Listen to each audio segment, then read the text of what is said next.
Hey, welcome. So, if you're an entrepreneur and you feel like you're just constantly drowning in work, mistaking being busy for actually making progress, then you are in the right place.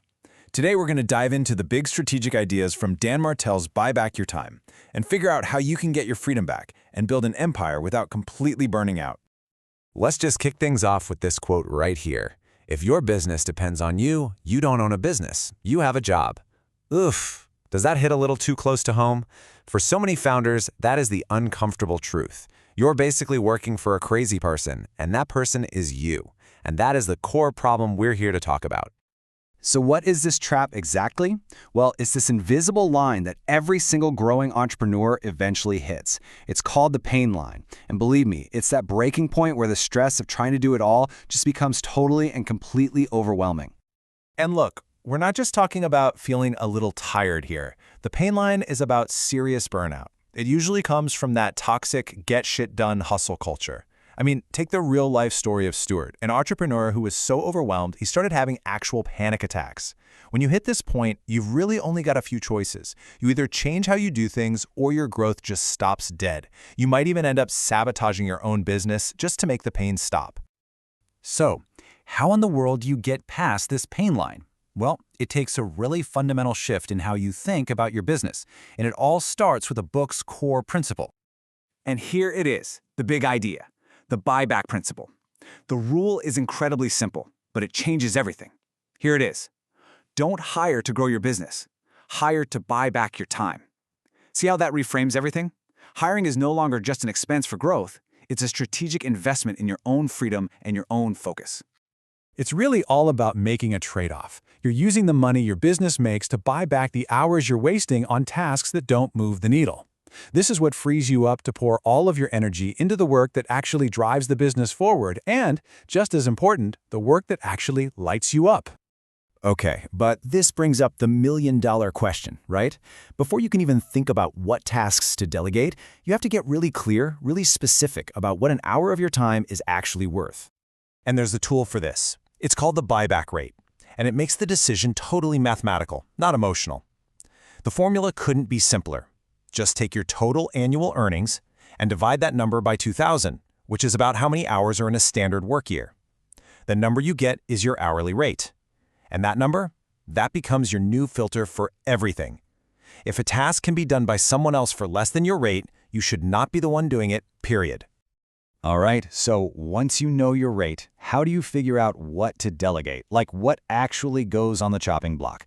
That's where the first big framework comes into play. It's a diagnostic tool, and it's called the DRIP matrix. Now, this whole matrix is built on two really simple but super powerful factors. You just ask yourself two questions for every task you do. First, how much money does this task generate? And second, how does doing this task make me feel? Does it completely drain me or does it light me up? And here's the matrix itself. Let's break it down. Down here in the bottom left, you've got low-money, energy-draining tasks. This is the delegation quadrant. Think scheduling meetings or answering the same customer support questions over and over. Up in the top left, you have high-money tasks that still drain you. That's replacement. Then, bottom right, you have low-money stuff that you love to do. That's investment. Maybe it's learning a new skill. And then, there's the top right quadrant. That's the goal. Ah, the production quadrant. This is where the magic happens. High money, high energy work. This is what some people call your genius zone, right? It's where your unique talents perfectly light up with tasks that create massive value. The whole point of doing this audit is to systematically, ruthlessly move all of your time into this one zone. I mean, look at this contrast. It says it all.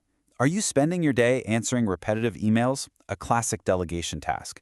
Or are you spending it designing the next game-changing product for your company, a total production task? The difference in the strategic impact between those two things is just, it's night and day. So the DRIP matrix helps you figure out which tasks to get rid of. But the next obvious question is, how do you actually replace yourself in those roles? Well, that's exactly what the second key framework is for, the replacement ladder. Now, think of this less like a company org chart and more like a strategic path, a roadmap.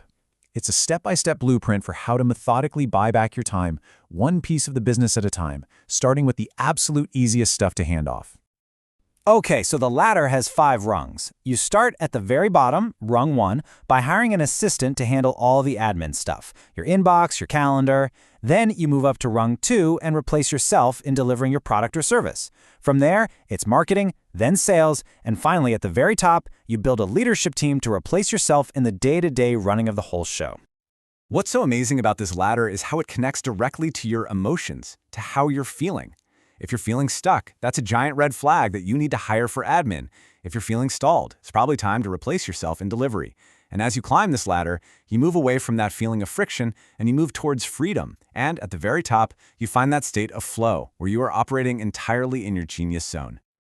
Okay, so what's the end game here? What is the ultimate result of putting these frameworks into practice?